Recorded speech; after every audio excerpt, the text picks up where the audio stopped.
안녕하세요. 저는 뷰노에서 의료 영상 인공지능 연구 개발을 책임지고 있는 정규환 CTO입니다. 포스텍에서 데이터 마이닝과 기계학습으로 학위를 받았고요. 그 이후에 대형 통신사에서 주로 추천 시스템 관련된 연구를 했었습니다. 좀 더 근본적으로 이제 알고리즘 쪽에 연구를 하고 싶어서 삼성전자 종합기술원으로 이직을 했습니다. 그래서 거기서 이제 인공지능 기반의 음성 인식 솔루션을 만드는 팀에서 일을 하게 되었었는데요. 제가 가지고 있던 배워왔던 이런 인공지능 기술 대비 그때 당시에 또 빠르게 주목을 받던 딥러닝이라는 기술을 그때 처음 본격적으로 접하게 되었고, 짧은 시간 동안에 성능이 매우 빠르게 개선이 되는 것을 보고 이 기술의 잠재력에 대해서 좀 다르게 생각을 하게 됐습니다. 그래서 이 기술을 가지고 좀 더 재미있고 또 사회적으로도 좀 더 임팩트가 있는 일을 하고자 같은 팀에 있던 3명이서 이제 뷰노라는 회사를 시작하게 되었고요. 의사 선생님들이 이렇게 환자들 데이터를 바탕으로 치료를 위해서 최선의 판단을 내리시게 되는데, 사실 워낙 참고하셔야 될 데이터도 워낙 많고 다양한 환경에 따라서 또 데이터의 특징들도 다 다르기 때문에 사실 환경에 따라서 혹은 경험에 따라서 이런 판단들이 조금씩 달라질 수 있습니다. 그래서 저희는 대량의 의료 데이터를 바탕으로 의사 선생님들이 최선의 선택을 하실 수 있도록 도와드리는 그런 솔루션들을 만들고 있습니다.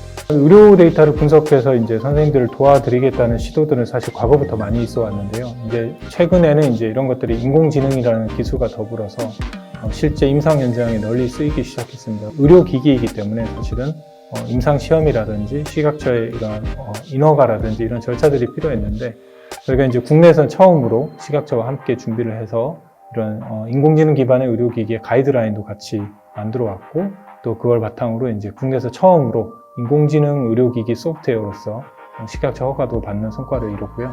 저희가 처음 허가를 받은 보네이지라는 이제 손 엑스레이 사진을 바탕으로 소아의 나이를 측정해주는 이런 솔루션이 현재 이제 80여 개 병원에서 실제로 쓰이고 있는 이런 성과들을 이루어왔습니다. 진단이라는 분야도 워낙 넓긴 한데요. 지금은 이제 대부분 이제 엑스레이 사진이나 CT 사진, MRI 이런 것들 바탕으로 이제 진단을 도와드리는, 병변을 찾고 암이 있는지 없는지 또 암이 얼마나 심각한지 이렇게 판단을 도와드리는 것이라면, 향후에는 이제 이런 암을 어떻게 치료하면 가장 이 환자의 반응이 좋을지, 치료 효과가 가장 좋을지 이런 것들을 예측해서 가장 최적의 치료 방법들을 제안한다든지 해서 실제로 이제 문제만 발견하는 것이 아니라 해결 방법까지 제안해주는 이런 식으로 앞으로 발전이 될 거고, 그 분야가 또 워낙 시장성이나 또 혹은 이제 파급 효과나 이런 것들이 클 것 같아서 앞으로 그렇게 발전될 것으로 기대합니다.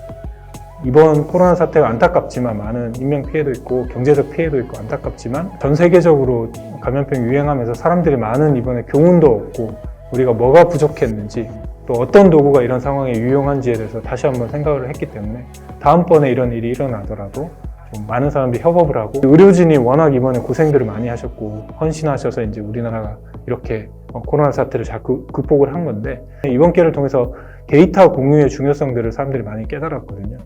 코로나 환자 데이터를 한 병원이 수십 케이스 들고 있는 것은 크게 의미가 없고, 이런 것들을 다 모아서 수천 수만이 되면 사실 그걸 기반으로 인공지능도 만들 수 있고 또 다른 의료진들을 교육을 시킬 수도 있고, 사실 인공지능은 지치지 않거든요. 지치지 않고 또 언제나 옆에서 이제 도와줄 수 있는 솔루션이기 때문에, 그런 면에서 이제 인공지능의 역할에 대해서 다시금 다들 생각하는 기회가 되지 않았나 이렇게 생각합니다. 현재 인공지능은 대량의 데이터가 있으면 대량의 데이터로부터 패턴을 찾고 이제 빠르게 정량화하거나 예측하거나 이런 데 아주 강력한 장점을 가지고 있는데요.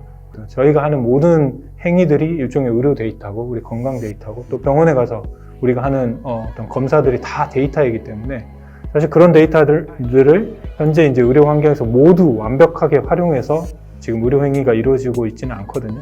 그렇기 때문에 앞으로 인공지능이 의료에 적용됐을 때 발전될 여지가 워낙 많다는 것이고, 또 한편 의료는 우리가 아플 때 병원에 가서 치료를 받는 이런 것들만 의료가 아닙니다. 워낙 예방도 하고 우리가 건강할 때 미리 예방하는 것들, 이런 것들도 의료가 될 수 있겠고, 우리가 질환에 대해서 수술을 하거나 암 같은 이런 우리가 심각한 질환일 때 또 입원을 하거나 또 치료를 받거나, 그리고 그 이후에 계속 모니터링하고, 그다음에 우리가 자연스럽게 나이가 들어감에 따라서 노후에 의해서 생기는 여러 가지 만성 질환들을 관리하는, 그러니까 시장 전체가 규모로 보면 워낙 큰 시장이고 또 모든 분야에서 또 데이터가 활용되고 있기 때문에 사실 아직도 의료 인공지능은 시작 단계라고 볼 수 있습니다. 지금은 가장 이제 딱 디시전 메이킹 해주는 딱 이 문제, 진단 영역에서 가장 발전이 빠르지만 앞으로는 이제 건강한 사람도 질환이 발생하는 것을 예측한다든지 치료 방법이 워낙 다양하게 있는데 이 환자에게 어떤 방법이 최선일지 이런 것들을 의사결정을 해주는 곳곳에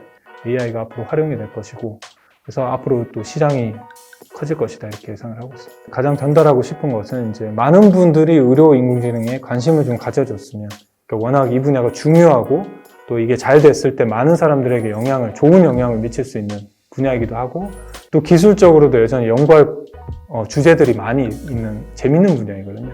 그래서 연구하시는 분들이 또 이 분야에 대해서 많은 관심을 가지시길 바라고 또 이런 것들이 아직까지는 이제 좀 더 성장하거나 또 발전될 여지가 있지만 이제 시장이 막 태동하는 단계입니다. 그렇기 때문에 많은 분들이 또 이 분야에 뛰어들어서 이 분야 자체가 좀 커지기를 바라는 측면에서 인공지능 연구자 입장에서 이제 의료 인공지능이란 것이 어떤 것인지 어떤 것들을 연구하고 어떤 이슈들이 있고 기술적인 난제들이 있고 어떻게 해결하고 있는지 이런 것들 그런 것들이 이제 좀 하나의 재밌는 주제가 연구자로서 재밌는 주제가 될 수 있고요. 상용화를 하기까지 어떠한 절차와 어려운 점들이 있고 그런 것들도 어떻게 극복해 나가고 또 이제 향후에는 어떻게 이 분야와 산업이 발전할 건지 이런 것들에 대해서도 간략히 전망해 보는 것들이 있을 거고요.